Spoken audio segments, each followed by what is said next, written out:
Mm. Morning, everyone. Good to see you. Bad. Can you hear me now? Yeah, Hey. you're on. Yeah, you're done with things. Very good, very good. Excellent. Hi, Carol. Nice to see you, and Logan. Hello, Carol.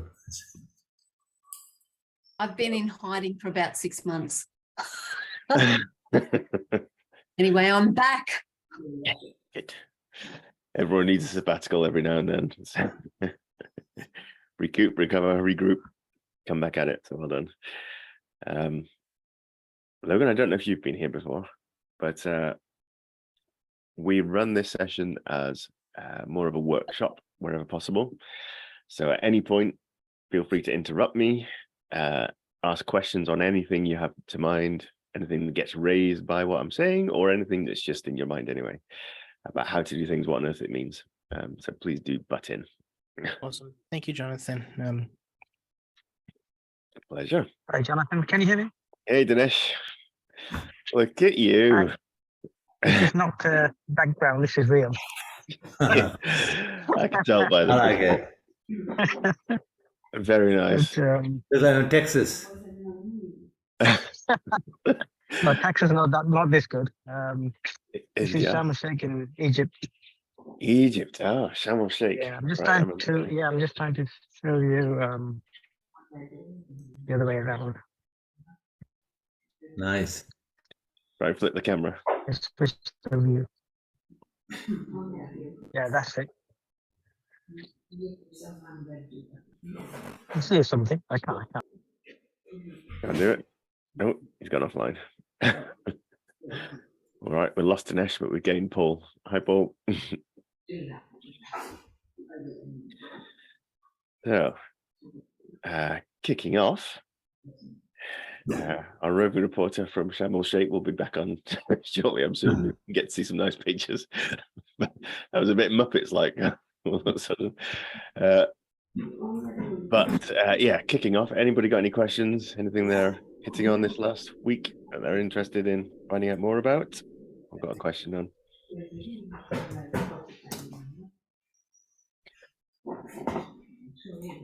If not, I shall launch into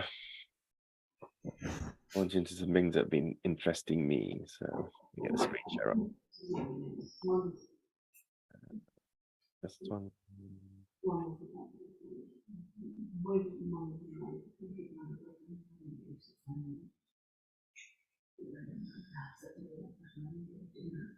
Super. So,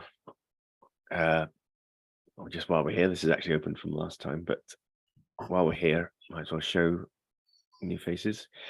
So Cardano is in a very interesting space at the moment. We are seeing the rise of a new powerhouse in terms of DeFi. So the traditional chains, strongest for DeFi have been Ethereum,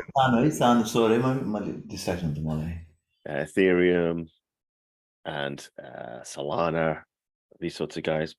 But when we were last sort of at this point in the market cycle, we didn't have smart contracts on Cardano even, and so now we are back at the sort of bottom of the bear market, looking for signs of new life.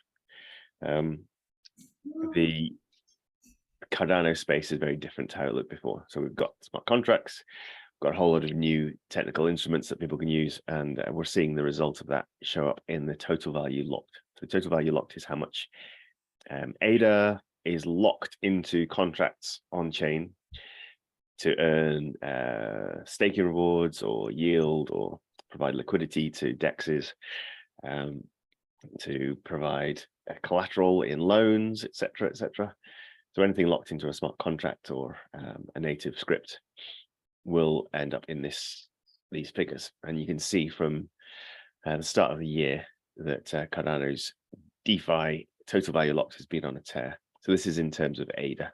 You're not seeing it reflected in the US dollar price so much, because the price of the core token ADA has not risen significantly yet, but in terms of the amount of ADA locked into these activities on chain, you're seeing that huge rise. And if you compare that with other chains, that's significantly different position to those. So we're seeing a whole load of take up of the instruments, the financial instruments in Cardano that you're not seeing on other chains as of yet. So as a quick example, we can perhaps have a look at the Ethereum chain, denominated in its native token, and you can see that sort of has been at a sort of level of I mean, they've got far more locked on Ethereum, of course, because it's the largest DeFi chain, but it hasn't seen the uptake. In fact, it's just been sort of bleeding slowly. That's probably capital being taken out of Ethereum, placed into other chains because of the fee competition. So it's much more expensive to trade on Ethereum than it is on Polkadot, Solana, Cardano. On Tron, I think that's one that's performing best in comparison. So you can see even that since the start of this year has been on a kind of a plateau. We're not seeing the rise like we are in Cardano. So that's again quite exciting for Cardano. Avalanche even, which is last week, has started to see some activity, but again, it's not reflected in the total value locked. So yeah, you can do your research, find this website, DeFi Llama, and dig out what you want. But it's interesting to see. And if the way I look at it is I'm looking for indicators of having confidence in buying into native tokens on these blockchains to see where the take up will be. And you always get the largest returns on the smallest cap coins. Now, obviously, they're the most risky, so the chances of them going to zero are quite high. So anything you do put into it's got to be a very small amount, but in return you'll be getting, if it works, if that token succeeds and achieves, stability, then you'll see a huge price increase. As an example, one of the tokens that I'm very keen on, has been talking about for the last couple of years, is the Muesli Swap ecosystem, which is a decentralized exchange, and something new, exciting is coming out on this platform tomorrow, in fact. So this is something to take note of. Muesli Swap and the Milk token are going through a tear. So you can see start of the year, I've been tracking it because I provide liquidity on this DEX for the last couple of years, and you've been sort of down at this 2, 3, maximum of 5 milk tokens per ADA. So now we're up to 5 ADA per milk token. Now we're up to 20 as of this week. So that's seen an incredible increase. If any milk tokens you're holding, you've seen 5x in the past month alone. And that's continuing to rise. Each week I come back and talk about it a little bit, and it's jumped up another few. So it looks like it's going to be here to stay. It's certainly attracted a lot of TVL. In fact, you can see that back in DeFi Llama again. If we jump back to the Cardano chain, glad I've hit mine. Yeah, well done, Paul. Worth hanging on to. Watch that price rise is the best. We're still at the bottom of the bear market, so all these gains at the moment are small in comparison to what we expect to see when ADA, which is the core token of the platform, rises. All these small caps will rise in equivalent because they're all denominated in ADA. So the price rises we're seeing now denominated in ADA. ADA is cheap, 24 cents, as opposed to $3 at its peak a couple of years ago. So when ADA rises back to there, you'll see these native tokens go absolutely meteoric. So yeah, I am already actually selling tokens. I'm earning tokens and selling these native tokens, which is yielding me good returns even at this stage. So yeah, do pay attention if you are looking to invest in this market. I don't talk exclusively about investment on this call. I like to talk about the utility of Cardano because I believe in the blockchain technology itself as a means for providing a better financial system for us all, but also real world utility. But I do like to talk about investments because that's what gets everyone excited. So you can see here that the Muesli swap ecosystem is 6th in terms of the total value locked. These are all, so min swaps are DEX, large community DEX, really solid, and that's holding the most total value locked, 53 million, compared to Muesli swaps 10 million. Muesli swap actually launched first, min swap came afterwards, but it's seen much more adoption. But of course, that means it's got far less to grow. Muesli swap has been on a tear this year, and in the past month we've seen it grow 40% in terms of total value locked, which is phenomenal. So you can come in here, check these figures, participate in systems that do have a decent amount of value locked in them, because then they've got more of a chance of surviving, particularly when looked at in relation to the other ecosystems on this blockchain. But yeah, I'm very happy with Milk. So Just one question, Jonathan, while you're on there. So yeah. if the token, say for Milk, goes up from 3 ADA to 20 ADA, and you've obviously got it staked, then that will also push up the amount of ADA that you've got on the other side of the ledger as well. Yeah, in equivalent terms, when you do come to sell your Milk, you'll get all that ADA, and then you can swap that ADA for whatever you want to. Stable coins like JED on Cardano, or transfer it cross chain, get hold of some Bitcoin, anything you want. So the ADA denomination is a figure to look out for, because that's the one that is most stable in relation to the other major chain tokens. But yeah, do bear in mind.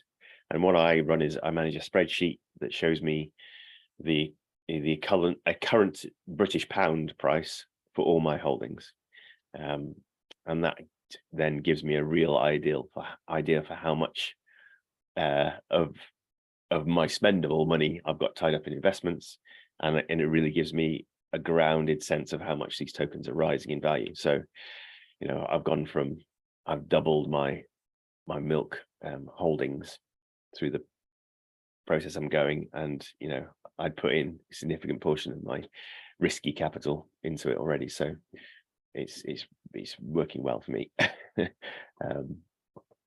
The future performance is not based on past, but I believe the future is rosier. So that's how I'm behaving. If you choose to do your own research and follow, that's fine. So, sorry, Jonathan, are you sort of like buying them and holding, or are you also like just using as a cash flow as well? So for me, the token that I've chosen to do my largest cash flow from has been the Milk. Well, of course, I've got ADA. I've got more ADA than anything else in terms of cryptocurrencies, because I see that as a foundational asset. The chain is large, stable. I understand the technical foundations of the build. It's really solid, and so I see ADA as a place where I have most confidence. The native tokens, then I'm looking for ways of producing cash flow. So for cash flow in terms of investments, I see that as the riskiest portion of your portfolio. You can lose your capital if things go wrong quite easily. I've been burnt on several projects over the past 9 months, year. So I really like DeFi, because you're dealing with smart contracts, you're dealing with program languages that are set in stone, they're written into the blockchain, they can't be changed after the fact. You're not relying on any third party to release the funds back to you. So if I can create a cash flow strategy from DeFi, I see that as a far more robust, secure way of doing things than relying on third parties holding my tokens and earning, trying to produce revenues off that. Again, this is my approach, not advice in any way, shape, or form. And I don't think you can get the same sort of returns on a well-structured, stable DeFi platform as you can from some of these high risk, high growth projects that you can find, especially if you're in IAW. But I like this. So in terms of milk token, I bought a load. I put the equivalent amount of ADA, and I provided that pair as liquidity on the Muesli Swap exchange. So anytime anybody swaps milk for ADA or ADA for milk, then I will earn trading fees in relation to how much I've placed in that pool compared with the total pool. So for the milk ADA pairing, you can earn something like 24% APY by providing liquidity. When you hand over your ADA and your milk tokens, you get given LP tokens, liquidity pool tokens, and in fact, then they represent your how much you've got put into that liquidity pool. You can then actually take those liquidity pool tokens and stake them. I like to think of it as staking, and that's yield farming. So you're earning on the static tokens, these LP tokens that you're holding, and there the interest rates on yield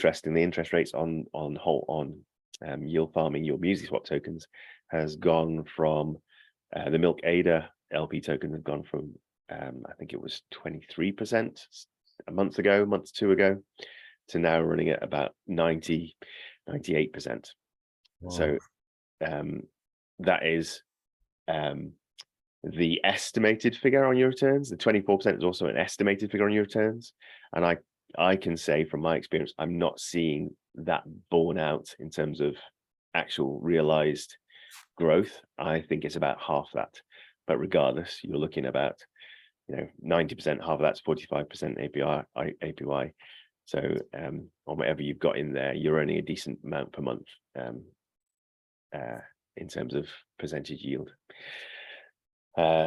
which is great, which is very cool. And with it growing and the token price rising, in correlation with the increasing activity on the DEX, the more liquidity being provided to the DEX, the more people are transacting on it, the more trading fees are being issued, some carved off to the platform development, some given to people who provide liquidity. It's a whole financial ecosystem. Effectively, you can become the bank because you are providing the means for people to carry out their financial operations. And this is the beauty of DeFi to me, is actually if we can take out these financial institutions that carve off huge chunks of growth potential, and in return give you 1-2% on your current account, and we're suddenly taking all that locked up wealth and spreading it out to every individual who's able to participate in DeFi, which is every individual in the world who has access to the internet. So that's a far more equitable, way of building a financial operating system, and I really like that approach for power to the people, all that sort of stuff. So milk's looking really good. Any more questions on Yeah, because I'm also thinking about looking at this, maybe invest in this 8 to 9 of these top coins, or and then really invest in that, and then maybe use the cash flow. I'm just thinking about that strategy. I don't know, that's something that I've been thinking for last week, and I haven't really executed yet my plan, but that's what I'm sort of thinking. Mhm. Top 9 sort of thing, and just use the cash flow. Yeah. So again, I do hold. So I'm actually diversified my liquidity provision as well. So I've got milk ADA pairings. I've also got the other tokens that I really like, native tokens, small cap tokens, risky tokens. The ones that I've been following for a couple of years, I will buy into those as well. And then instead of just leaving those static in my wallet, I want to earn some return on them. So that's will contribute to my cash flow. And so I am providing liquidity. I'm putting the equivalent of ADA with that native token I want to hold, and I'm providing liquidity for those. So I'm involved in NMaker, in Vi Finance, in AADA, which is now rebranded to LenFi. I also participate on the Min ecosystem as well. So MinSwap is the largest DEX. I provide liquidity in there for some of their tokens that I hold. Unlike those pools, every pool's got different parameters, different things to look at as well, different rates of return. But on there, I've got some other tokens too. So I do, I'm not an oracle into the future and know which of these tokens will do really well. So yeah, a basket of them is not a bad approach. So liquid token, in fact, even just looking at these top 10 on here, I think they're all great. So so I hold some Min, I hold some Indigo, I hold Liquid. Actually, I don't hold Liquid now. I got into the airdrop and I managed to sell at a really good price. Prices dropped significantly after that, and it's now climbed back up to where it was. So I should have bought at the bottom and I didn't manage to, so I'm kicking myself a little bit on that one. But yeah, that's a good one to get hold of even now. Again, third largest value locked in that platform. It's a lending borrowing platform, very strong. Vi Finance is a new DEX, and they provide a way to reduce the number of transactions involved particularly when you're dealing with liquidity provision. So instead of having to pay transactions to put your tokens into the pool, to then get LP tokens, pay a transaction, to then yield farm those transactions, pay a transaction. Every time you harvest, pay a transaction fee. With Vi Finance, you pay a couple of times for the transactions to get hold of your LP tokens and stake them. And all the time, those tokens stay in your wallet, stay in your custodial wallet, rather than sitting in smart contracts. So a really clever way of providing liquidity without the tokens actually leaving your own self-sovereign wallets. So I'm really bullish on Vi Finance, and bought some of it. I heard about them late, only got into those recently, but then that's good too. JED stablecoin is effectively, you can read that as dollars. It's pegged to the US dollar. It's held its peg through the turmoil we've had this year so far. So it's looking strong. MuseSwap, Milk token.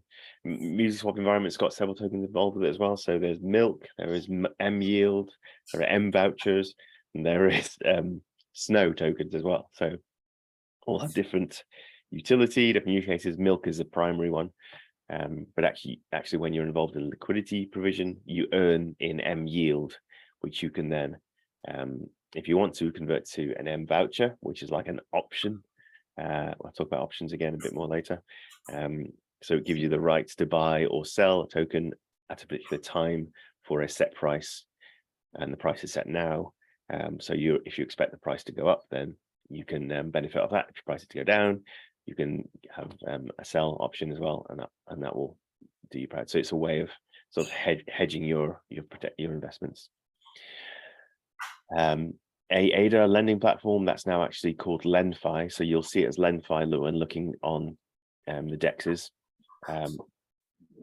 DeFi Llama is not Cardano native, it's agnostic, chain agnostic, so it hasn't updated its indexing of this, so it hasn't got the right logo or the right name. ADA is now LenFi. The Cardano community like the ADA branding, so they've rebranded for us to LenFi. And then Optim Finance is the way that I have borrowed 1 million ADA to be able to stake with the fluid pool. So the past year, well, the past night, what have we now? Maybe 6 months, a bit more. We've been earning blocks regularly in fluid pool because I was able to borrow 1 million ADA. And so anybody that is staked to fluid pool has been minting, earning from the minted blocks as a result of that. So again, a great platform to really empower people who are operating the blockchain space in ways that they couldn't before. So we would be minting blocks every 2 months or 2 or 3 months. Instead, we're minting them every 5 days, pretty much at the moment, because we're able to borrow. So really good way to improve the offering that I have by leveraging someone else's ADA. So people in the Optim Finance platform, you can be a lender or a borrower. I am both. So I've borrowed ADA to put it as stake in the pool, and I've also taken some of my own personal ADA holdings and put them into a bond. So other people have borrowed my ADA to earn from, and I've been able to get a rate of return on the ADA I have lent at 7%, which is better rate of return than I can even offer in my pool. So we're getting about 3.5% APR in a normal staking pool. Again, there are benefits of that because it's fully liquid. You can spend it anytime. When it's locked into a staking platform, a lending platform like Optim Finance, and I've given up the rights to that ADA for 6 months. The smart contract will then release it back to me, but yeah, I don't have any say in what happens to that ADA in the meantime. Other than that, I will be getting a 7% return on it. So yeah, that was worth it for me because I'm a long-term ADA holder. And another innovative way of generating cash flow from your holdings rather than just statically holding. Does that answer your question? So I rate any of those 10 down, to be honest. Yeah. So I mean, you do like underlying basics of platform they use still your mostly swap to do all those transaction stuff. Is that your main sort of like platform? Yeah, that does tend to be my go-to because as we kind of touched on lightly last week, Muesli Swap is a DEX aggregator, so it can pull in the prices from any order on Cardano blockchain, whether that order has been placed on Sunday Swap, on Ring Riders, on Min Swap. Yeah. And so you're getting the best price presented to you when you're in Muesli Swap and you have the DEX aggregator option turned on. So that gives me confidence to just, it's another incentive just to use their platform, get involved. And this is, again, the beautiful underlying benefits that you can reap in Cardano ecosystem because of its extended UTXO model. But yeah, that's a rabbit hole I keep going down. Yeah, well, one thing I understand is like if you do any sort of transaction, mostly swap, then you always get like milk is your earnings, right? Is that sort of like Yes, that's sort of like then that means if milk goes down, then you're probably all profit could like go down as well. exactly. That's one of the issue I thought, if it was ADA, that I'll be very happy. Yeah. Yeah, so you're taking some of your ADA, you're risking half of it with a volatile token. In fact, you're risking more than half of it in a more volatile token, with the hope that the price will rise on that volatile token. When you're providing liquidity, you are at risk of impermanent loss. So if I take my two tokens, my ADA and my milk, say, in Muesli Swap, I place them on the platform. If the price of milk goes up, then the portions of the tokens that I put in will change. So the price of milk goes up, so they will sell some of my milk tokens and buy ADA with them, so that the amount I put in stays level. So in effect, your risk is if both tokens or one token depreciates heavily in price, the other one will all be sold to try and bring that pairing to level again. Or if both lose value, then of course your original value are just dropping. So that's the risk. However, if you are confident in the ecosystem, you believe in ADA long term, you also believe that applications that provide utility on the Cardano blockchain will be around long term in parallel with ADA, then it's a fairly, you bought into the ecosystem with ADA. If you're confident in the exchange that you're willing to use, then that gives you a good indication of whether you're confident in its ability to deliver on swaps. And so then participating as the bank in that scenario, providing liquidity, is probably a fairly sensible, rational, logical progression of thought. That's my take on it anyway. So yeah, you're at risk, but yeah, Yeah. you got a risk to earn, especially with cash flow strategies. So you're much safer, much more likely to be free from losses if you're just holding a token. If you're in crypto anyway, you're a high risk taker. So, Yeah. you know, in comparison to buying stocks or something like that, or gold. Yeah. But you know, the returns are significantly higher. So you know, again, it's all down to your money rules, how you're managing your portfolio. High risk stuff, buy a small amount. Low risk stuff, buy lots, and manage your portfolio sensibly like that. Mm. Any more in that? It's just Jonathan, curiosity. yeah, Sorry about that. Sorry, go on. It's okay. Sorry. No, you carry on. No, just You've got a thread, you carry on. you know, because I'm trying to get involved in mostly swap, and I know we get milk for every transaction as a profit as well. So how easy to swap milk to ADA or milk to dollar? That's it's like that's what really stopping me from sort of going like all in. Okay. So yeah. Yeah, so it's really easy. I've just jumped off to the Cardano scan, which is an external blockchain explorer, because I clicked on something, and I do it all the time in MusicSwap. I think you click here and it takes you off to look at the token price or something. Anyway, so this is the swap portion. So you can swap ADA and milk anytime really easily. When you are providing liquidity, you will be earning M yield token. So if you want to see, because within okay, let's go back a little bit. So the MusicSwap guys are really clever. They are incentivized to attract as much value, lock it in their platform as possible. That will raise them up the rankings on places like DeFi Llama.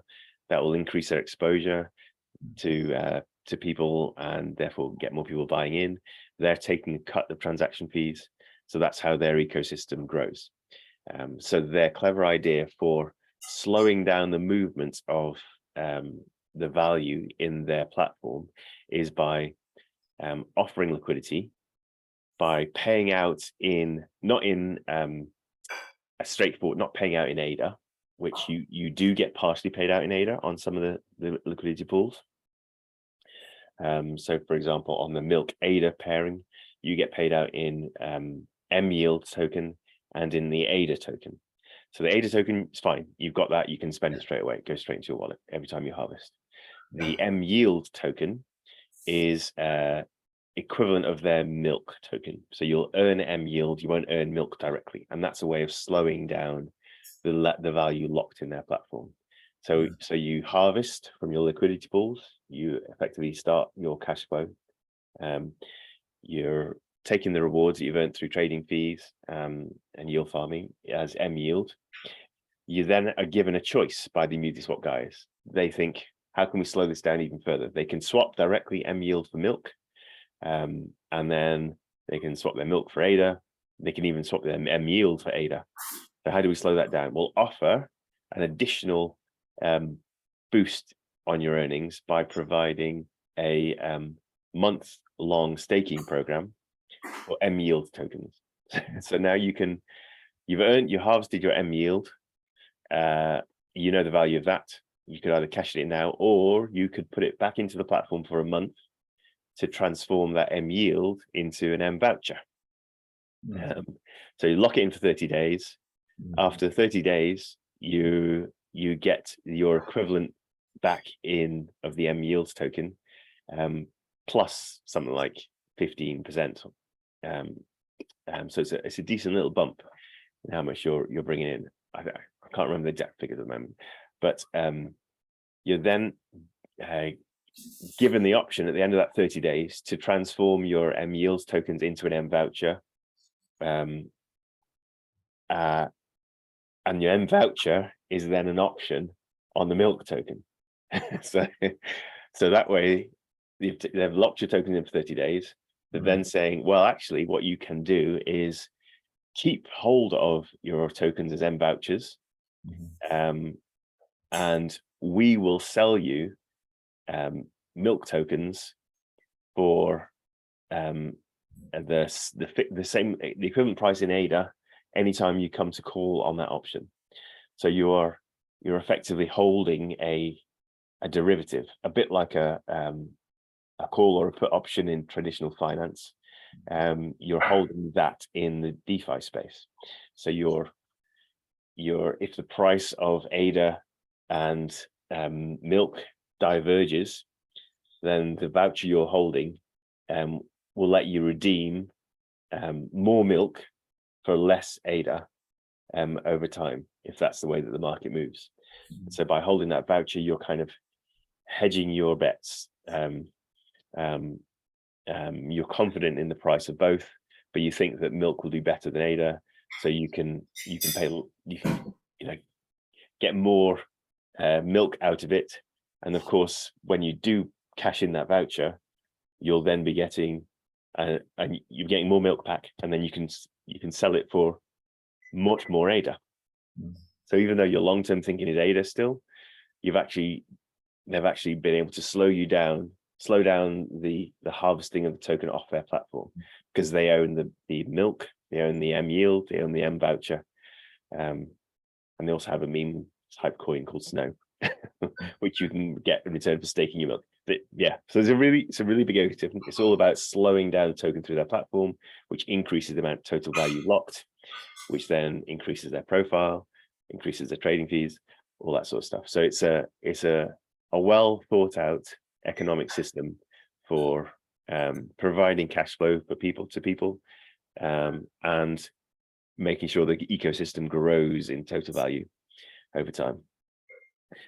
So at any point in that chain of them trying to slow you down, you can get out. You just have to relinquish a bit of potential earnings from it. So when you harvest, you've got M yield. You can immediately trade that M yield for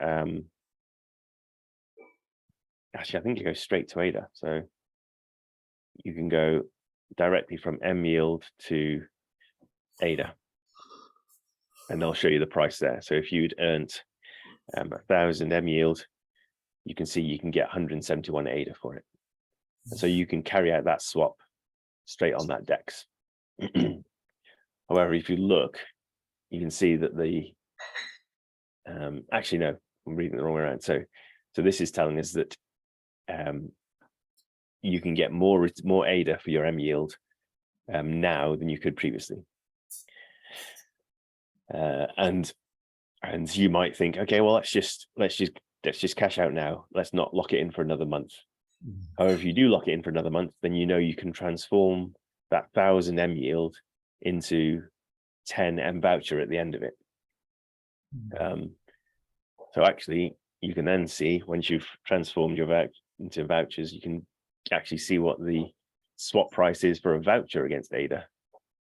So if you 1,000 M yield will become 10 M voucher.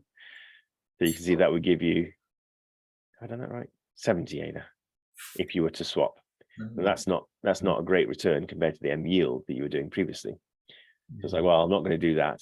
What I will do is cash in those M vouchers, because that 10 M voucher will get me 10 milk tokens. So then you're looking at milk. If I've ended up swapping my vouchers for milk tokens, I've got 10 milk tokens is now worth nearly 200 ADA. It's like, oh, okay, well, that's a much better return than I am yield, which was 170. So that's the boost I'm getting. When you do cash in your M voucher, you do pay the equivalent M voucher in ADA to carry out that transaction. So you'll actually have to take 10 ADA off that 199 that you're getting in ADA. So you get 189 in your ADA in your wallet if you swapped out your milk at the end of that process, as opposed to taking your M yield at the very beginning and swapping it for ADA. So if you had 1,000 yield tokens, you get 171. If you went through, bought your options at the same, now or in 30 days time, then you get 189. So that's the sort of bump you're getting for participating longer in the ecosystem. But you do have the option to get out at any point. So if the price starts dropping, if actually milk token drops in price and you're just scared there's some vulnerability being discovered in a smart contract somewhere that's related to milk in some way, shape or form, price starts dropping, you want to get out, you can withdraw your liquidity from the pool, you can halve your tokens, you can swap them directly for ADA on the exchange, and that's your get out. Now that's relying on the operator to before the price collapses completely, but again that's the sort of risk scenario that you're participating in. Now this ecosystem, little circular ecosystem, has been running for a couple of years absolutely flawlessly, and has only yielded larger and larger returns over time. So yeah, that's my experience. Who knows what the future holds, but I'm confident in it myself personally. So yeah, complex little world, but yeah, very interesting if you're looking into it. Is there documentation or anything like that? I know you explained everything, but I couldn't note everything down. Is there any way here to say, okay, if you do this, this will happen, sort of thing? What you just explained, is it somewhere documented in Muslim app somewhere in this? Because it's quite hard to, like, when you're trying to do, should I do it, yes or no? I need to check actually what will happen if I do certain things. Can't check for the link for the documentation, but they have.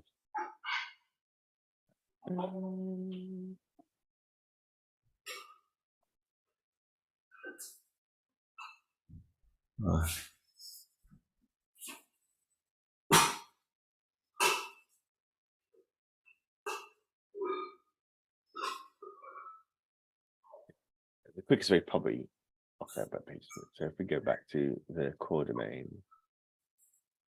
or is it in the footer here? Docs. There we go. Yeah, it's in the footer. So you can go to docs. Docs.museswap.com. Could have guessed that really. And they go through all their offerings in here. Okay, got it. So there's quite a bit of reading in there. Yeah. And once I've posted this video, you can jump back to it as well, which will help. But yeah, it's there's a lot to read, a lot to get your head around, but it's good fun. I think that's where I'll struggle, because I've actually done nothing. I've actually got it being the pairs in there, and obviously building up my Y yield or whatever. And I've just done absolutely nothing with it. Okay, well, I'd encourage you to go and start harvesting. So on your My Earnings tab, you will see the farms, and if you've got tokens in the liquidity pool, you'll see them listed here. And then next to it, you'll have an unstake button and a harvest button. And so when you click harvest and sign that transaction, you'll be pulling down the M yield that you've earned as rewards. Because when it's sitting there unharvested, it's not earning anything for you in and of itself. So if you want to maximize your return on your initial investment, then harvest regular. Well, so I set some parameters based on how much the harvest is going to be worth. So if it's anything worth less than 10 quid, British pounds in my pocket, I'm not going to bother harvesting it yet. So I'll wait till it hits that threshold, then I'll harvest and bring it down, depending on how much I've got in the pool. At the moment, I'm at the extent where I can pull down about £300 worth of tokens every 5 days, which is, I mean, life-changing for me if it carries on at that sort of rate. So so do harvest. If you put in that initial capital, you're happy just to see it grow as much as possible, then you harvest every now and then, because obviously every time you harvest, you're paying a transaction fee, so that's eating a little bit out of your earnings. But you can take what you harvest and sell it, get it back to as ADA and milk.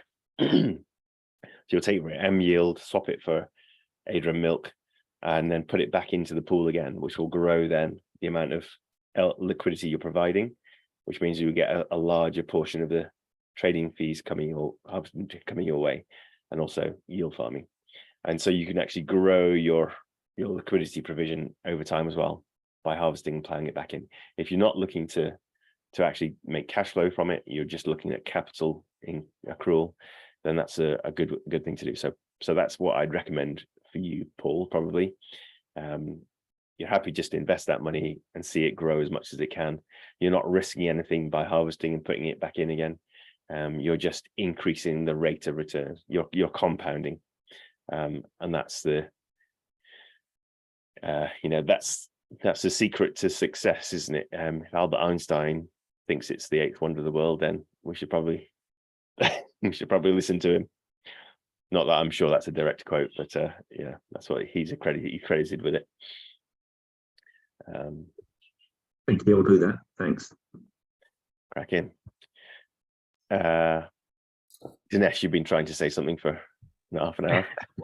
Yeah, it was to do with the liquid, putting money into liquid swap, liquid pool, because I wasn't sure on Binance a long time ago, and it's a try liquid pool, and I tried it, but it gave a warning about impartial loss, impermanent loss. Impermanent loss. Yeah, and I couldn't figure out whether the impermanent loss is due to actual change in the price of the actual coins, the two pair, the coins in the pair, or is it to do with the trading volume in the pool? So yeah, impermanent loss is something I've watched hundreds of videos on, and spent many hours reading about to try and get my head around. And I've looked at innovations in trying to mitigate impermanent loss. And so, I'm not an expert still. I've just tried to understand as much as I can. And the easiest way I can think about it is that if you're putting in, say, £100 into so your fiat money into cryptocurrencies, and then you're using that to provide liquidity and harvest and yield and everything like that. If once it's in that paired state, so you've got ADA and you've got another token, then your price of one impacts how much you're holding. So when you're actually participating in liquidity provision, you can see now. Can I do it? I don't know if I've got a wallet. So actually, what I will do, because I think I have the wallet in this operating system for MinSwap. So I'm going to jump exchanges. So I think I can actually show you my liquidity provision on MinSwap from here. I'm going to look at my wallet, Eternal Wallet, make sure I've got my DApp connector switched on, this green plug here. That means it can talk to decentralized applications. I'm going to launch the MinSwap app. I'm going to connect my wallet, Eternal. It's showing me the SIP30 signing request, which gives permission for the app to talk to my wallet. So I've turned that on. You can see now it's pulled down the balance of my wallet, so I know it's talking to my wallet. I can then go to, I've already got liquidity provision set up on this. I'm going to go to liquidity, your liquidity, and it will show me the pools that I've actually provided liquidity for. So I've got AGIX token in a paired with ADA. AGIX is the Singularity Net's artificial intelligence token. NTX, which is artificial intelligent decentralized infrastructure token. And I've got LenFi, which is the ADA token I was showing you on DeFi. So it's a lending platform, LenFi. That's their token. So if we look at LenFi, I can open this up and it will show me how much, what the proportions of the ADA and the Len hold in that pool. So so if I bought 100 pounds worth of ADA, I then sold half of it for LenFi. I then put those pairs into the liquidity pool. That will give me so much ADA and so much LenFi tokens. Now, over time, as Len, and these are all hypothetical figures at the moment. These are real figures I'm looking at on screen, but I can't remember how much I put into LenFi originally. I could probably find that out actually. That'll be interesting for you. Let me find that out as well. So if I go to Firefox, I think that's logged into my.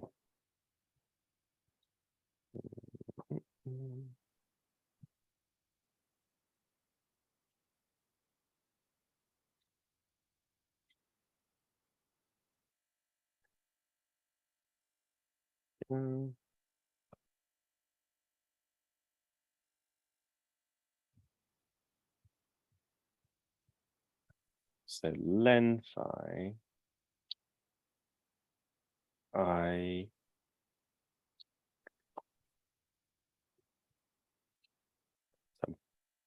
currently holding 70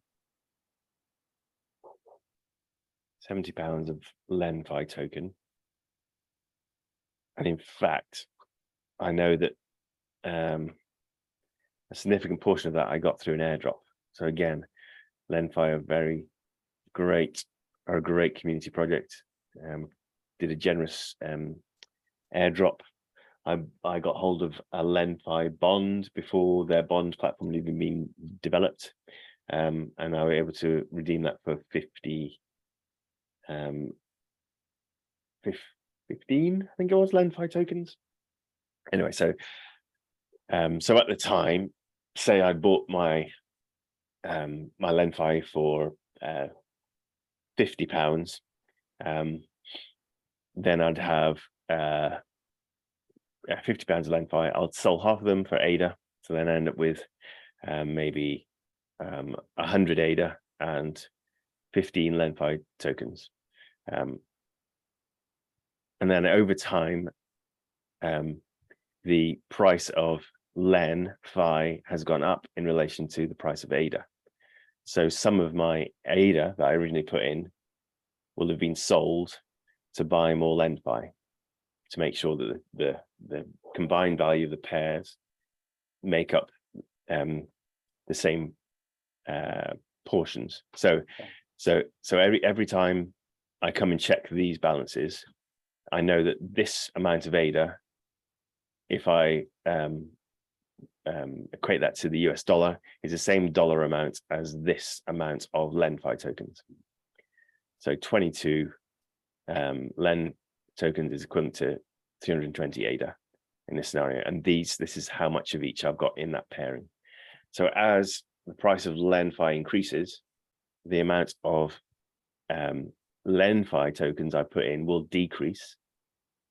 So my Len holdings won't go up; they will actually diminish by providing liquidity. But I know that I will get more ADA because the ADA is less valuable than the LenFi over time. So they've bought more ADA and sold some LenFi, and that's effectively describing your impermanent loss. So I'm actually increasing the amount of ADA holdings, which is less valuable in proportion to the LenFi token, and decreasing the amount of LenFi tokens I put in. So if you're looking purely at you bought 15 LenFi tokens, or it's 22 in there now. If I bought maybe 30 originally when I put it in. And that was a token I was most looking for the appreciation in. And if I just held it in my wallet, then I would have more LenFi token now than I do having provided liquidity, because that's been chipped away and sold for ADA while it's been in liquidity pool. And so that effectively is an impermanent loss on that particular token. So then actually if ADA drops in price as well and I liquidate this provision, then I've diminished the amount of LenFi I'm holding. I will also have more of a less valuable token. And so then if I swap those out for US dollar or a stable coin, then that's when I've made my impermanent loss permanent. And if you're particularly bullish on the LenFi token and you think it's going to increase in value and that's the one you want to hold and make the most from, then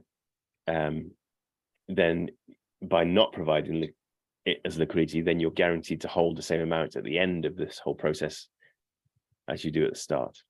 Whereas if you're providing liquidity, then chances are you will hold less LenFi by the end of it.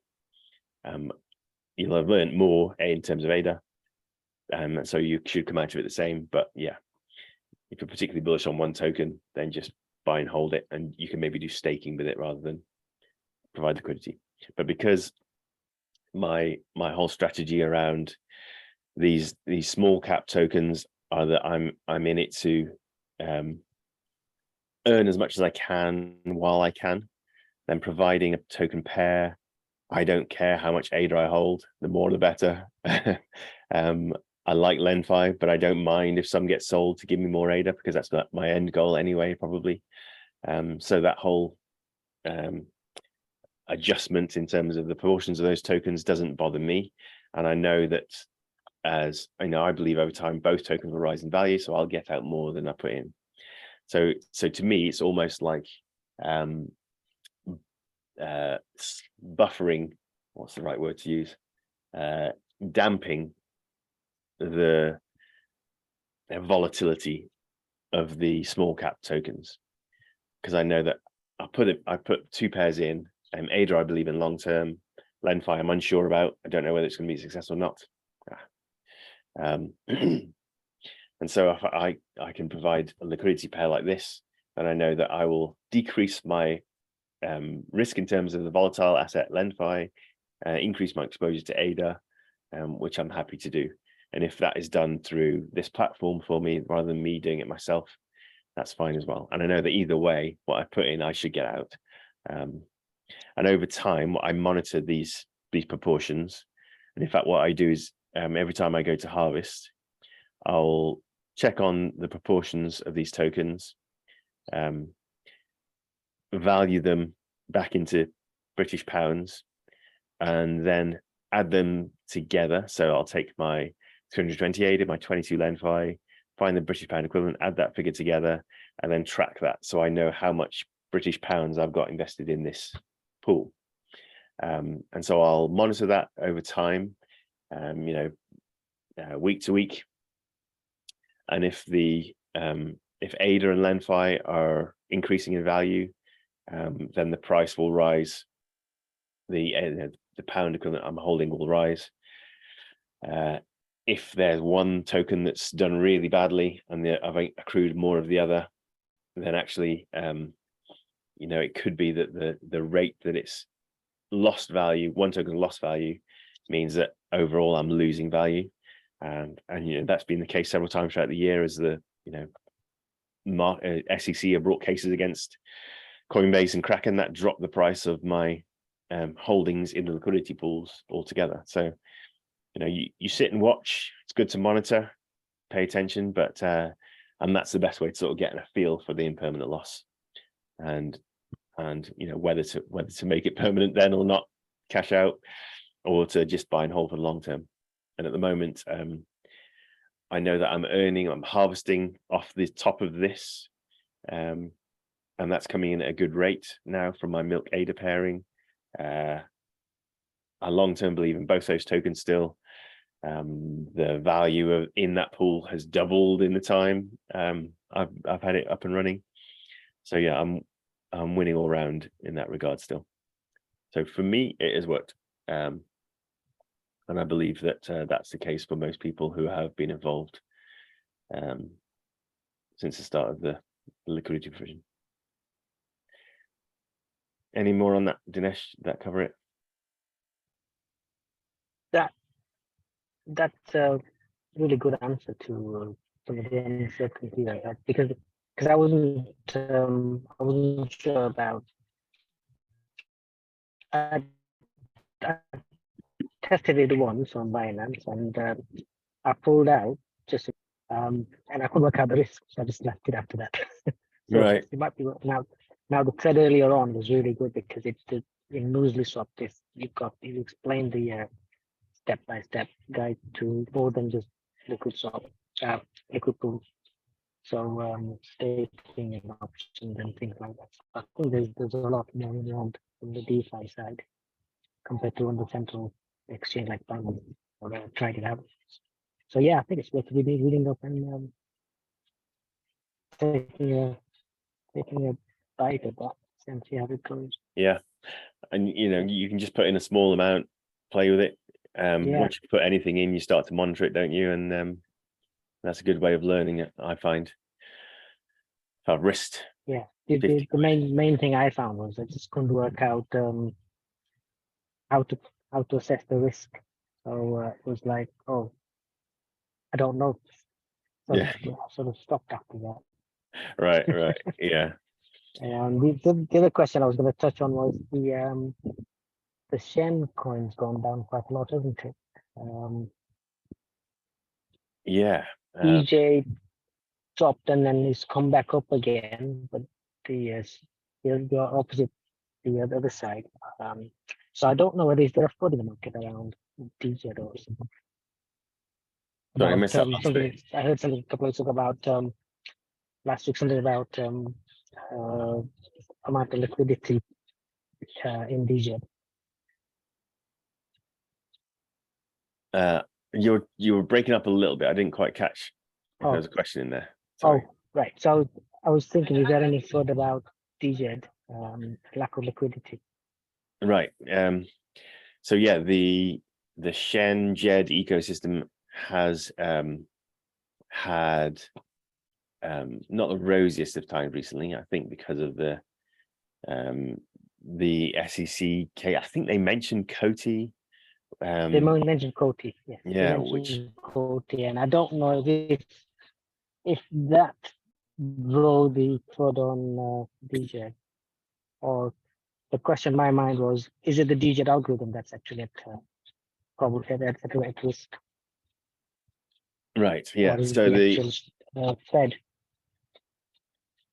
Yeah, I mean the Jed stablecoin has now got $13 million worth locked into it.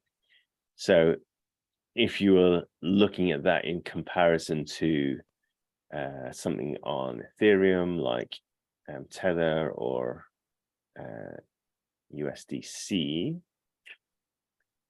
how will we find that? I might have to search for it. I've got a lot of tokens.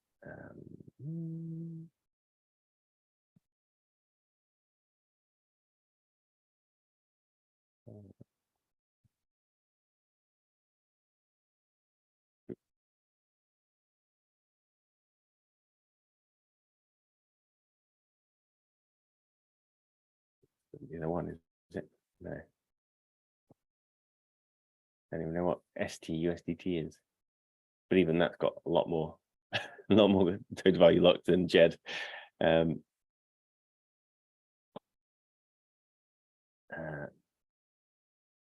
must be in here somewhere. Actually, probably quickest to look on CoinMarketCap. CoinMarketCap, that will tell us.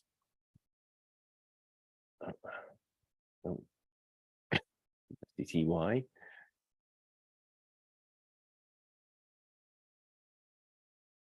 That has a market cap of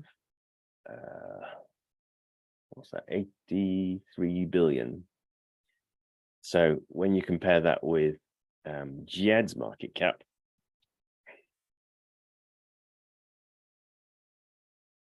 of 3.5 million, that's a vastly different scenario.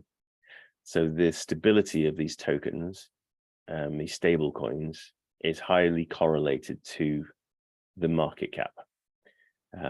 So the more value is locked up in that token, the more stable, the easier it will find it will be able to hold its peg, is the sort of overriding logic. So JED will be more volatile than Tether, and you can see that represented in the chart. Now, if you look at the sort of lows, actually, let's increase it to, say, the year. If you look at the lowest low back on June 23rd, we dropped to 95 cents to the dollar, and a high of 1.124 to the dollar on JED. So that's quite a gap. Certainly in terms of a stable coin, that's quite volatile. If we look at the same for Tether,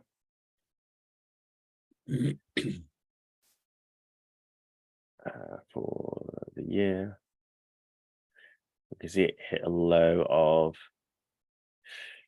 0.998 and a high of 1.0076.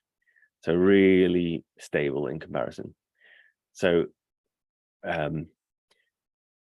Tether is not an algorithmic stablecoin, whereas JED is. So JED is trying to maintain its peg based on mathematical algorithms, as well as a lot of collateral being locked up in it. So it's got a whole load of ADA backing its value, its peg. And you have to interpret that or those movements in light of the market cap. So with difference of 83 billion compared to 3.5 million, I think personally JED's doing a remarkable job. Because if you can actually hold your peg within 10 cents up and down, out of 100, when your market cap is only 3.5 million, you're probably doing a pretty good job, especially when you've had such volatile, news, market movements going on. It's a very small fish in a big ocean of money. So I think it's actually doing quite well. That it has had its confidence shaken in terms of Shen, which is its reserve token. So the Shen token, I think, was as high as 1.2. Let's expand this out to to 1.28. This is talking. So over 6 months.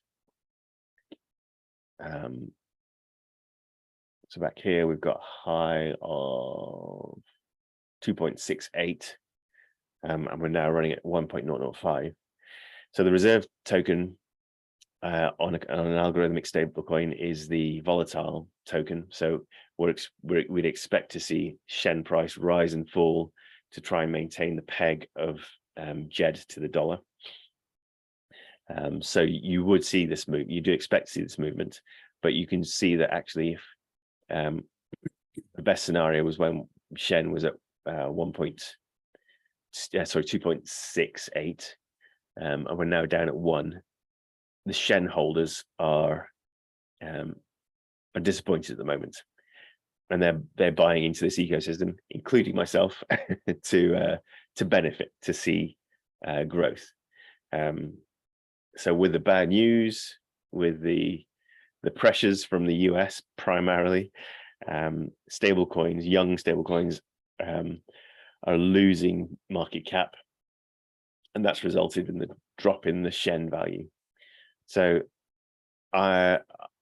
from looking at the JED performance, I think that's enough stability to stay in on the Shen token.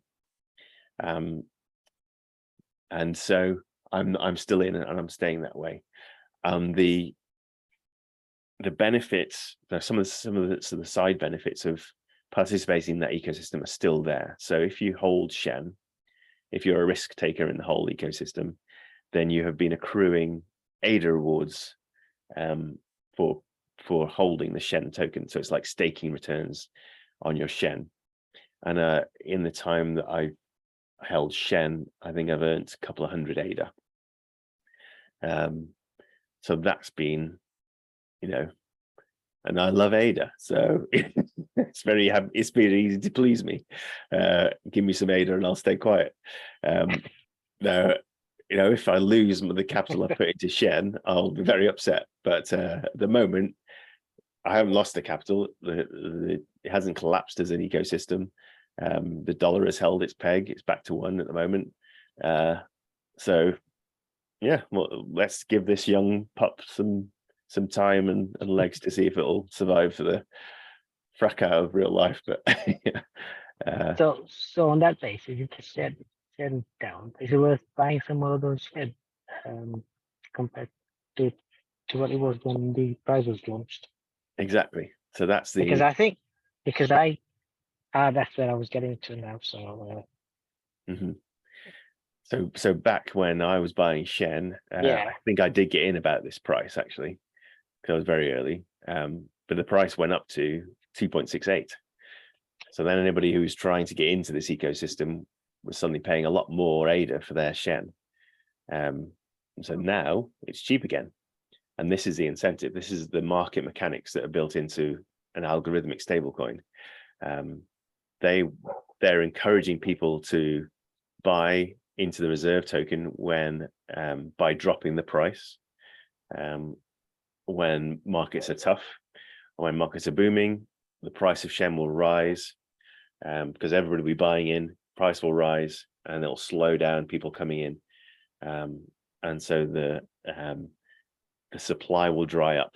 The supply of Shen tokens will dry up, and you won't be able to buy any anymore. So once it hits above, so once you've got 8 times the amount of Shen in value compared to the amount of JED, then you won't be able to mint Shen anymore.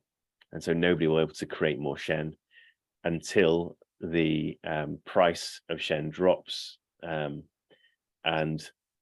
it's back into that between 4 times and 8 times backing of the JED token.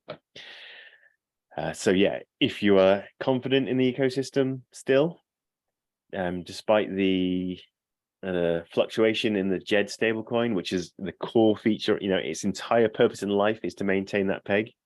If you've seen it shift that 8-10 cents and you're concerned about it, you don't get in. If you think you're still confident in the ecosystem, it's had some hard knocks but it's still surviving, then you could participate.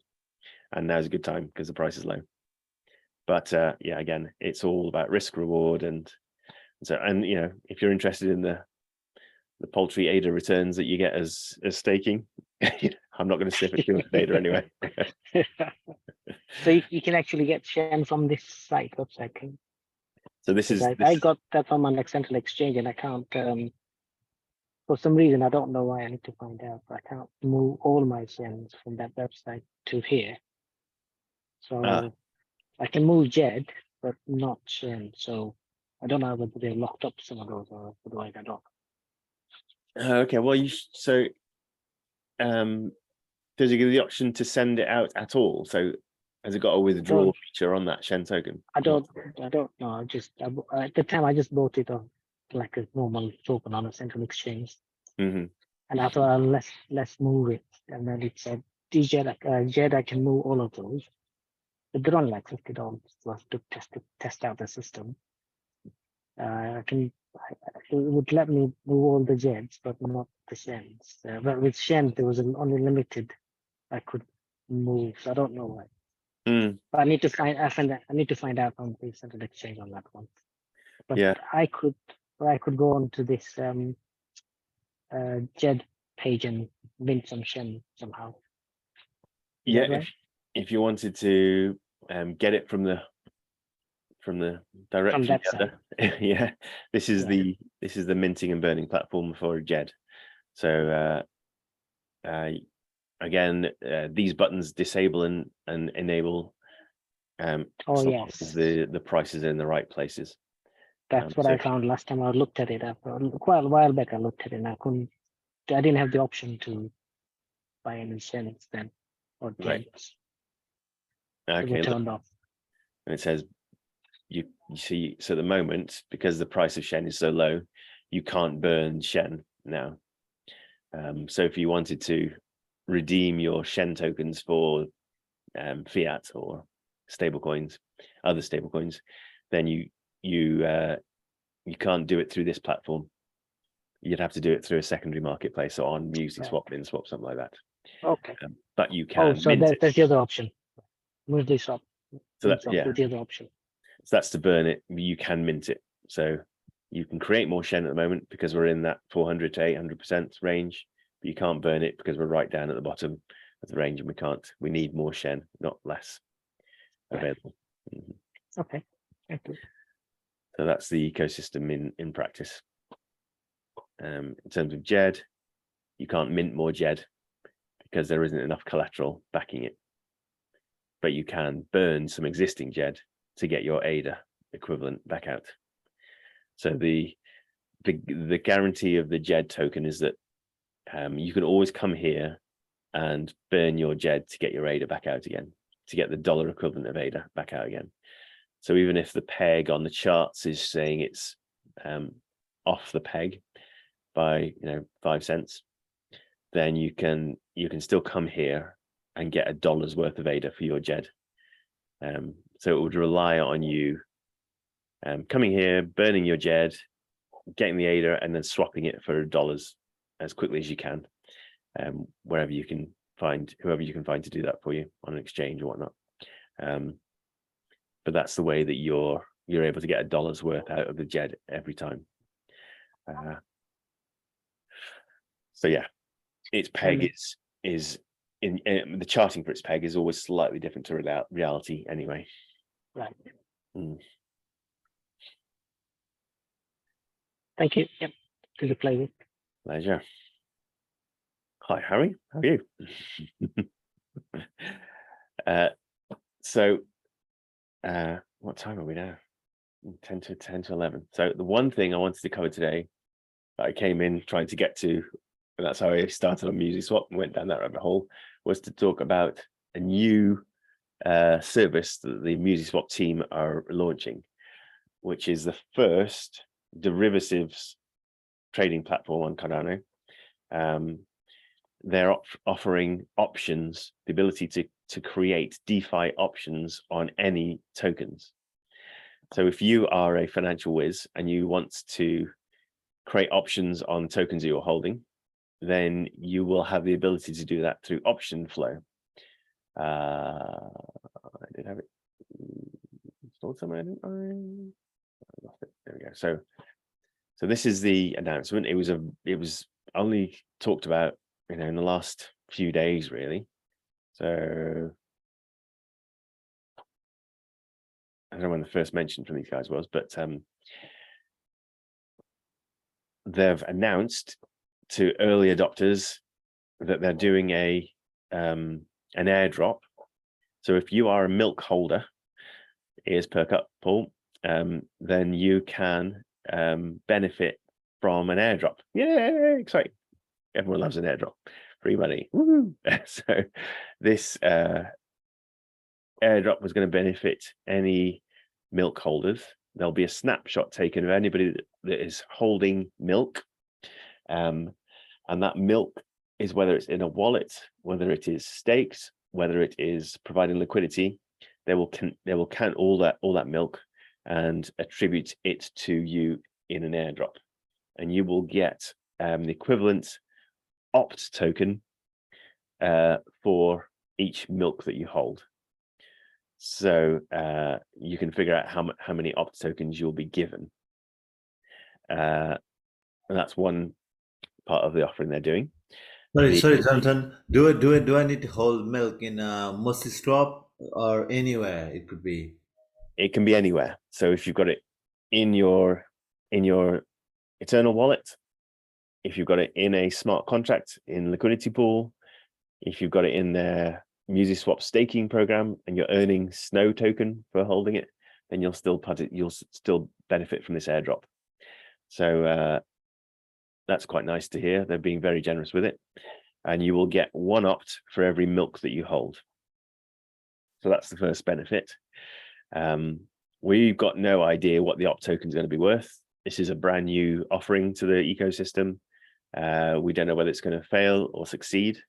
However, a nice strong indicator for you is that as the MusiSwap team have announced this, that they're ready to launch their derivatives platform, we've had Genius Yield, which is another widely known system of builders. Lars Brunjes, the chief educator for IOG, who developed Cardano in itself. He's a guy that runs Plutus Pioneers program. He's a founder in his own business, one of the founders of his own business, Genius Yield, who have another decentralized exchange similar to MusiSwap, have their decentralized exchange. And they've just announced that they're going to be working on an options platform, whereas MusiSwap, again, they were the first DEX launched, and they're now going to be the first derivatives platform launched as well. So to me, that's a very bullish indicator when you've got the young guns who always are first and fastest to market, always keep their cards close to their chest until they're ready to launch. Talking about the same technology platforms being launched on Cardano as one of the big behemoths who's got the backing of the founding bodies.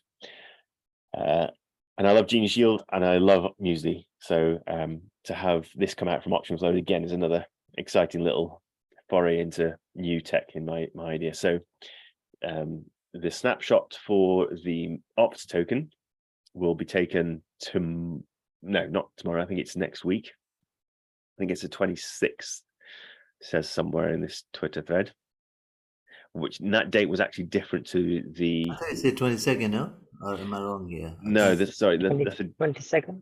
That's a different date. So the airdrop snapshot date is different to the opening up of the public sale.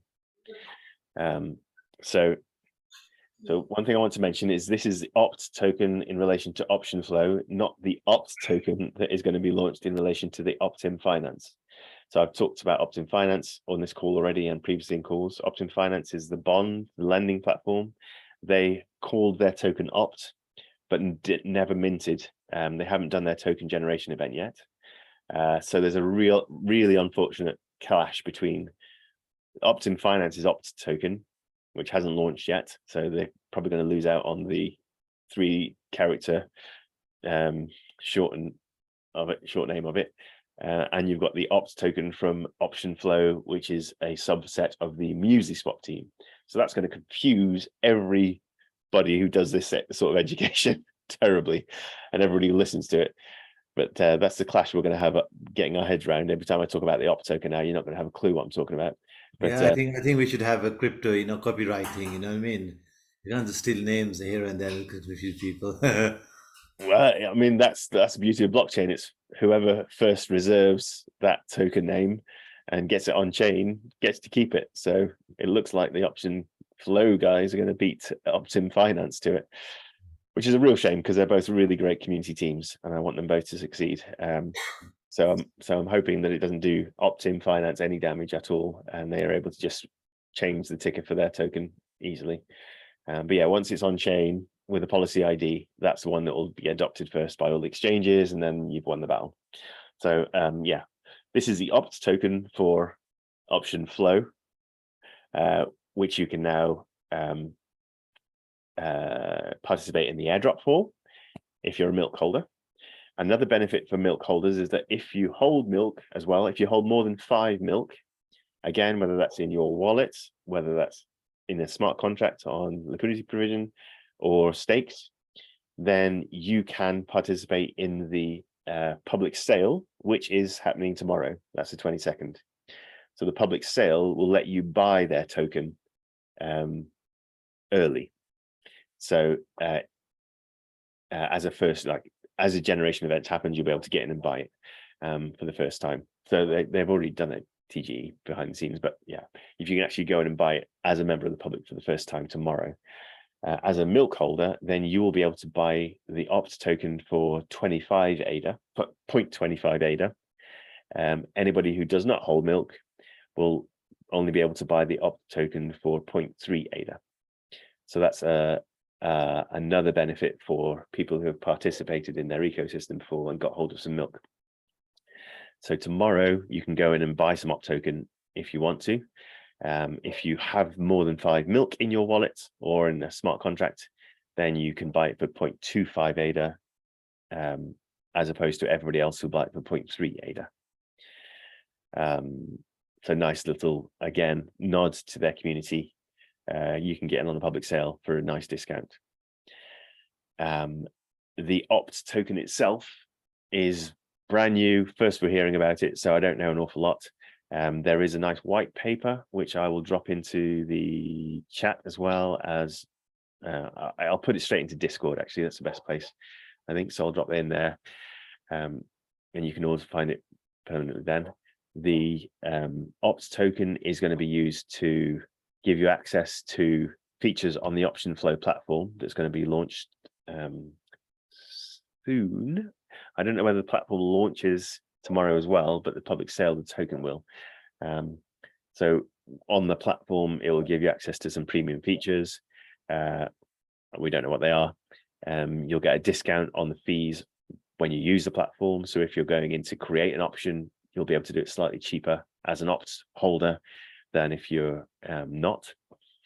And it also give you some governance ability, so you can participate in community votes on the direction of the opt platform, development of the opt platform. Now, the MusicSwap team are much more commercially minded than several community teams in the Cardano ecosystem, and so they reserve the right to veto community votes. So your governance token is not as powerful as your MinSwap governance token, for example. Ultimately, if MusicSwap don't like what we suggest to them, they don't have to do it. That's part of their sort of terms and conditions.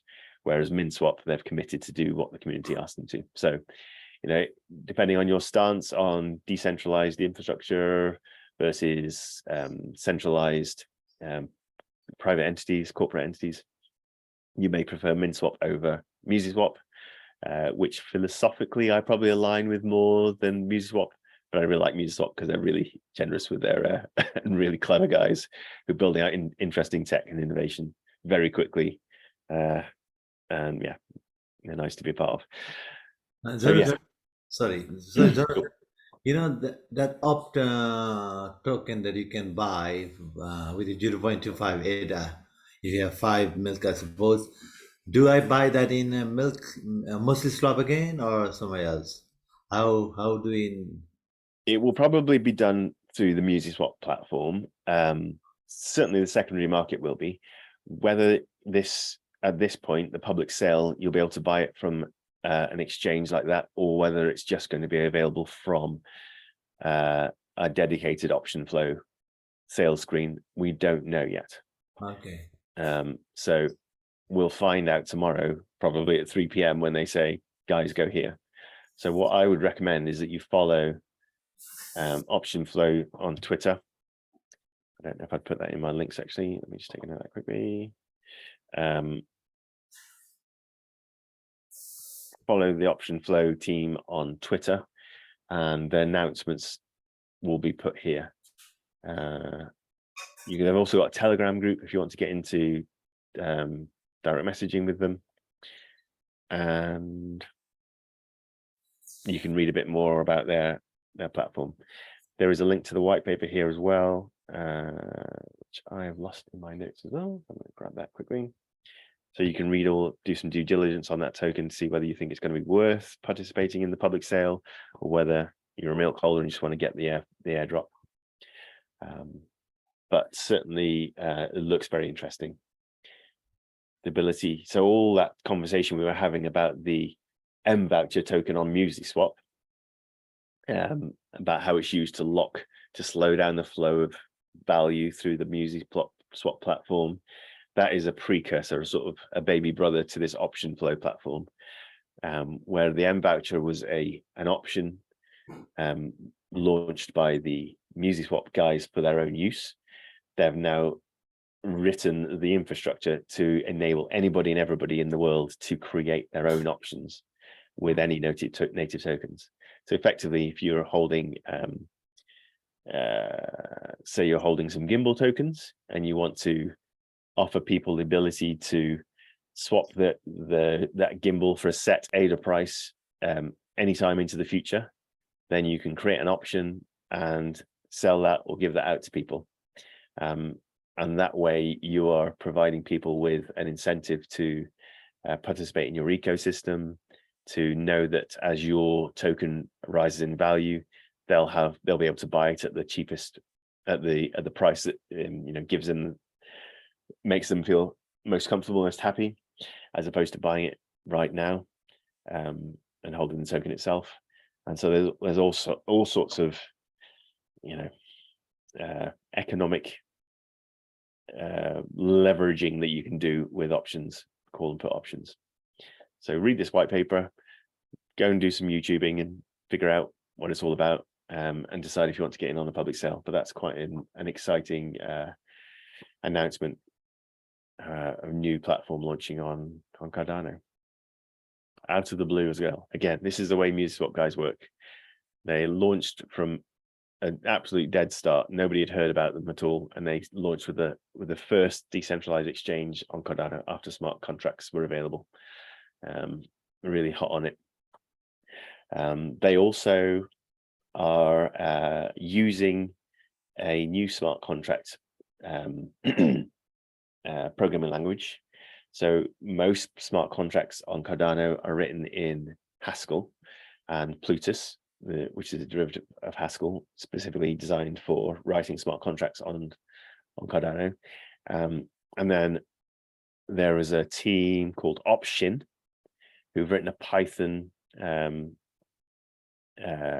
interpreter, I guess is a way of describing it, for smart contracts. So you can actually write your smart contracts in Python, which is a much more familiar, friendly language for the general developer population. So there's like 25% of developers know how to write Python in the world, as opposed to 0.67% of developers knowing how to write Haskell. So it will blow the market open in terms of people who can write smart contracts.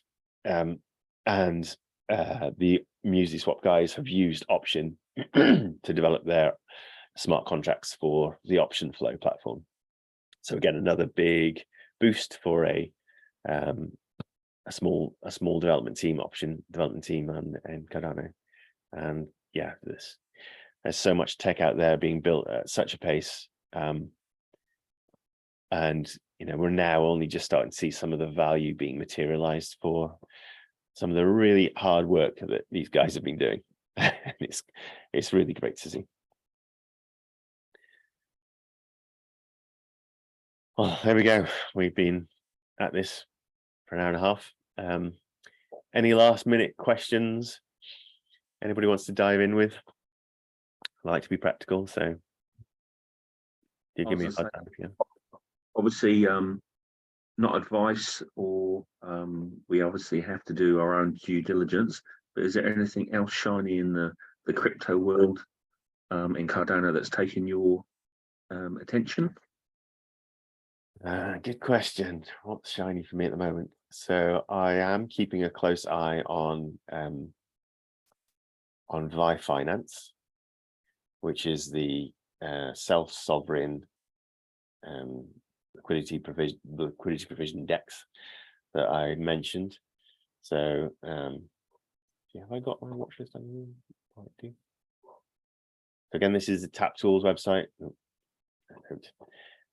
Tap Tools is the best price aggregator for all the native tokens on Cardano. So all these are Cardano native tokens. And you can come in here and keep an eye on price. So price movements are particularly interesting. Right. So you can see here Vi Finance, which is a token related to that DEX that I mentioned.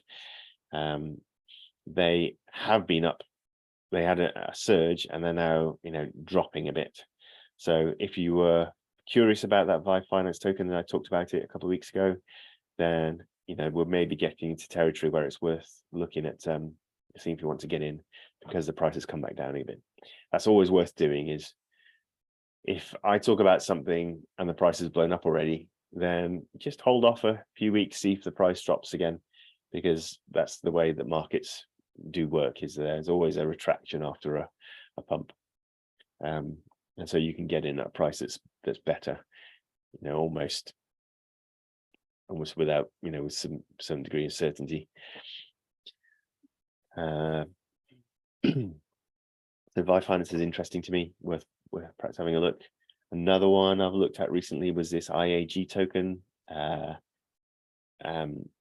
So IAG Iagon platform is a, if you've heard of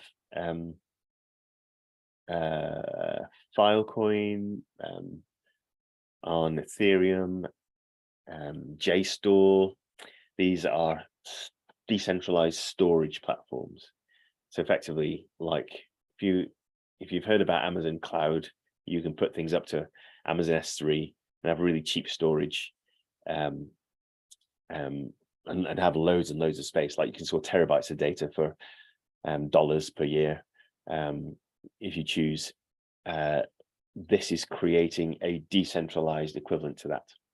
So instead of relying on a centralized private company that is prone to coercion, manipulation of the jurisdiction they operate in, if you want a decentralized storage platform that you can be confident that the Chinese or US governments can't go in and mandate they hand over your private data that you're storing in that cloud, then these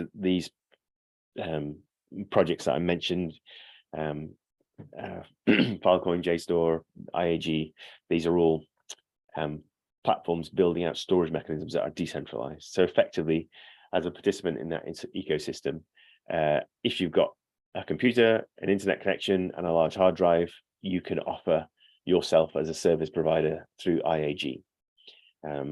So you can have somebody store their files encrypted on your drive, and you'll get paid for storing that storing that data and making it available to them. It's done in a decentralized way, so the operators never know what's on their drives. They can't decrypt it. They only get paid for what they're able to successfully recover when it's asked for. So if you say you're going to store these files for somebody, and then you turn your computer off and they come to get it and your computer's not on, so they can't get it, then you don't get paid for it, and somebody else will, because again, the files are distributed across that decentralized network. But on the back of that offering, people will be willing to pay IAG to store their files rather than pay Amazon, because they know it's decentralized. It's won't be under government control, and no subpoena would be able to force people to relinquish the files and have them shown.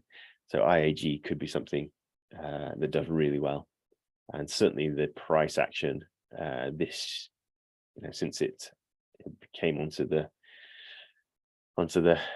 radar of people has been huge. So launched in May, 2nd of May, held its sort of price of around 0.02 ADA per IAG up until 12th of June, and then in the space of a month, we've gone from 0.02 to a high of 0.338. So that's a what's that, 15x gain or something,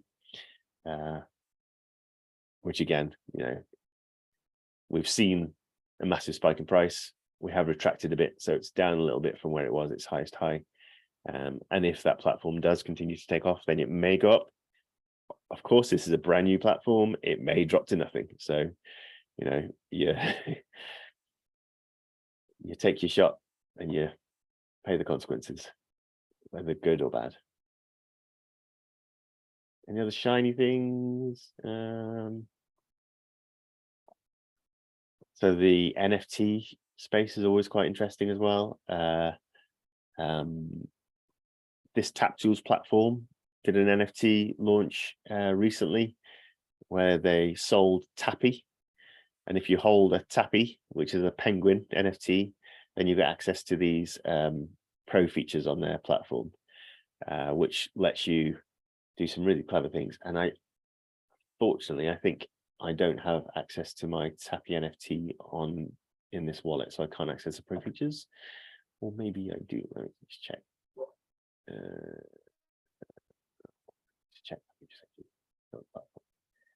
Can you buy into the things like the JPEG store and actually, you know, get a hold of a portion of those guys? I think they do actually hold a token, yeah. So that's an interesting question. I think it's a JPG.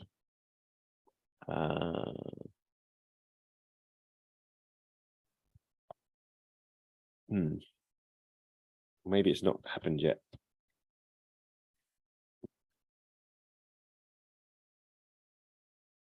The JPEG store. I'm sure I saw something on here. Here we go. And twice the XP for all trading to claim for JPG at the end of the season. That indicates to me that they have a token JPG already, or are building up to a launch. Yes, I think they're building up to launch. So effectively, by participating in the JPEG store platform, buying and selling NFTs, you can earn these XP points. And then the amount of XP that you have accrued after 20 days will give you access to a certain amount of JPEG. They are conscious of regulation in the US and Canada, and so are restricting who can actually convert their XP to JPEG. So yeah, I don't know if they're doing a direct public sale, probably not by the sound of it, if they're scared of the regulators. Because that's a sure way to get yourself under the target of the SEC. But you can do airdrops and things like that without scrutiny. So it may just be that you need to participate in the ecosystem, buy and sell some NFTs to get hold of their XP token, to then get hold of their JPEG token. So yeah, I might have to actually use their platform to get hold of their token, which I like as a principle anyway. I think that's a good, you know, low pump activity way to launch a token. So I think that's probably. Again, I'm pulling this out of you know, thin air, the top of my head, a quick Google search. So you probably should do some research yourself. But yeah, I've got bought 2 NFT tokens from them. I might look into that.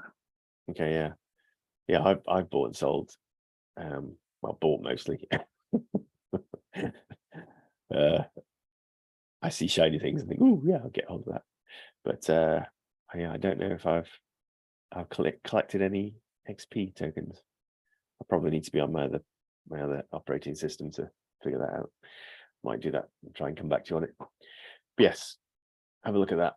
And then the Tappy NFT, which I was mentioning, gives you access to some pro features like the wallet profile. So here you can add in all the addresses from all your various wallets, and it will give you a breakdown of how much your actual holdings are worth in terms of native tokens, ADA, NFTs, etc., etc.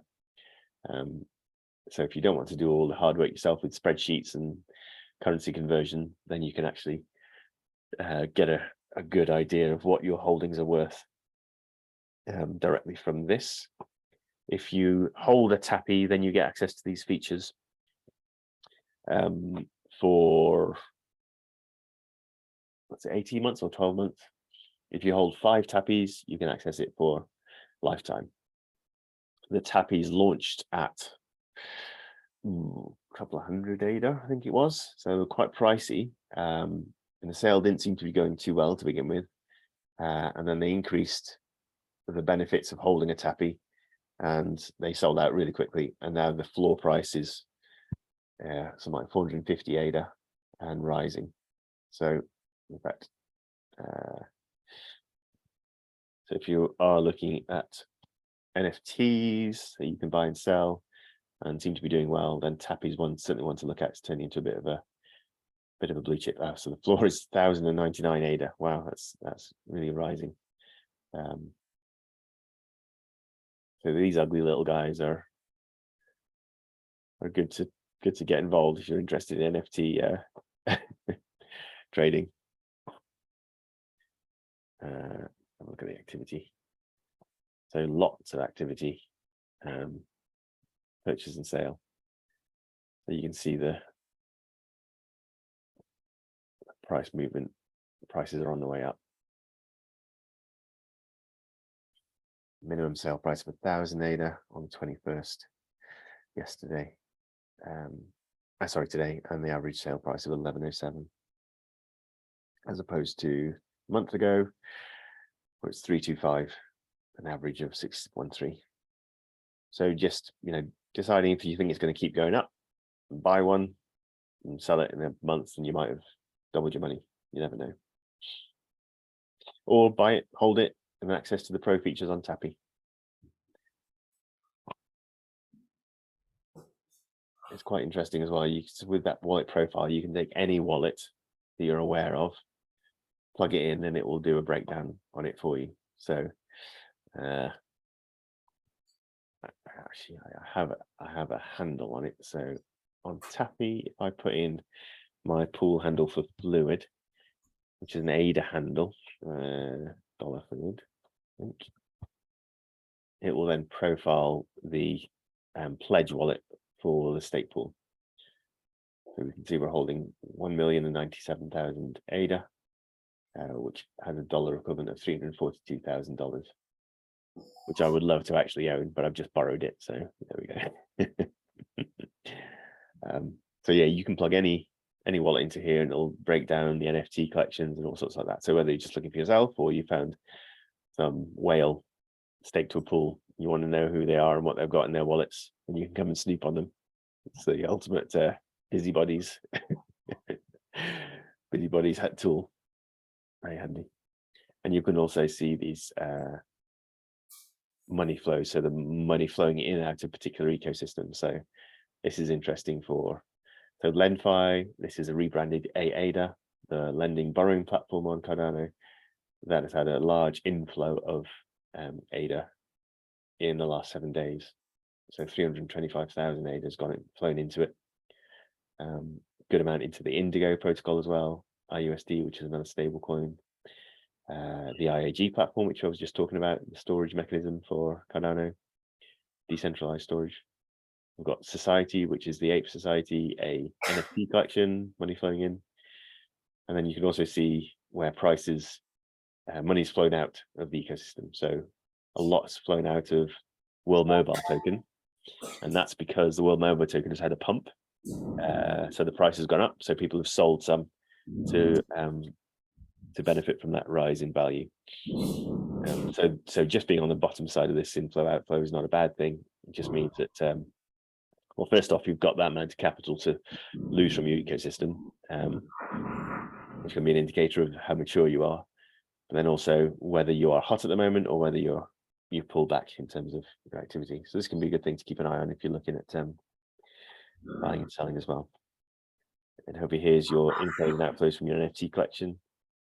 So the one at the top is a World Mobile Earth node. These tokens give you the right to run an Earth node on the World Mobile network. World Mobile is a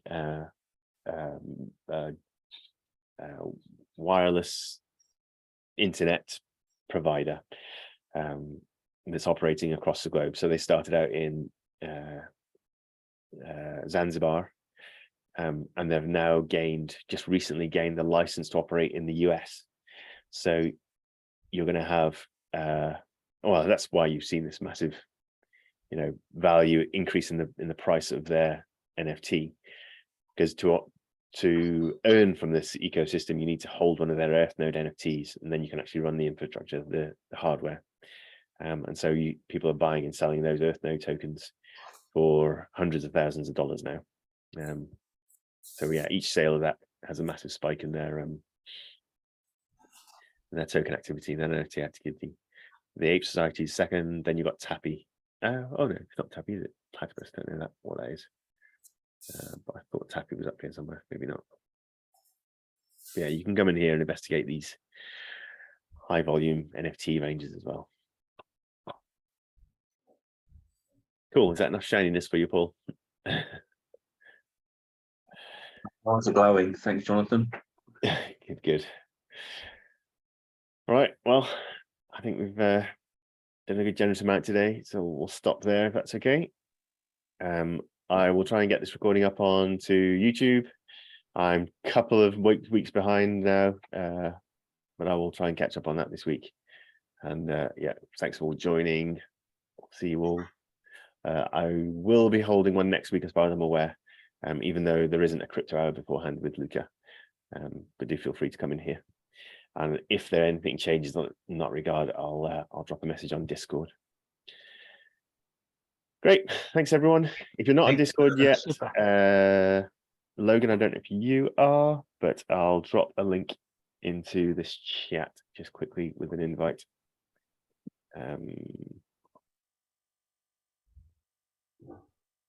So you can always get onto the Discord server by going to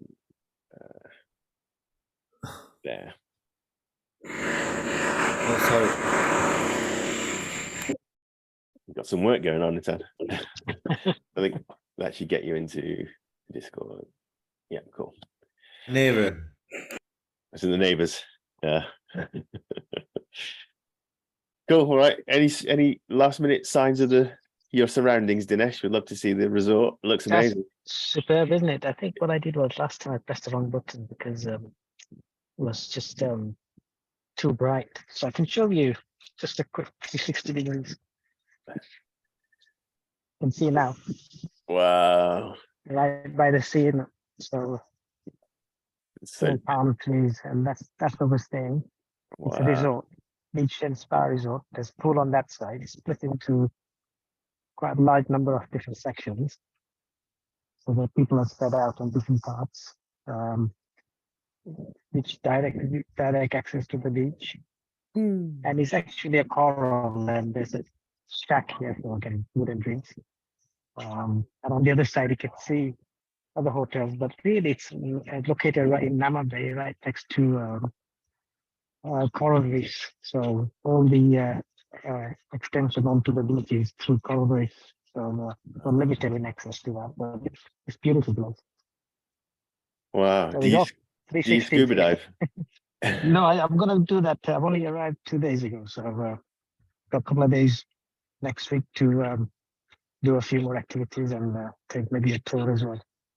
But I think I'm gonna do underwater coral reef submarine trip Okay. and maybe do a dive. Wow. Okay. Brilliant. Thank you That's for great. that. That's really Thanks very good. much. Thank you. All right. Cheers. See you all soon. Thanks. Bye. Bye Bye. bye.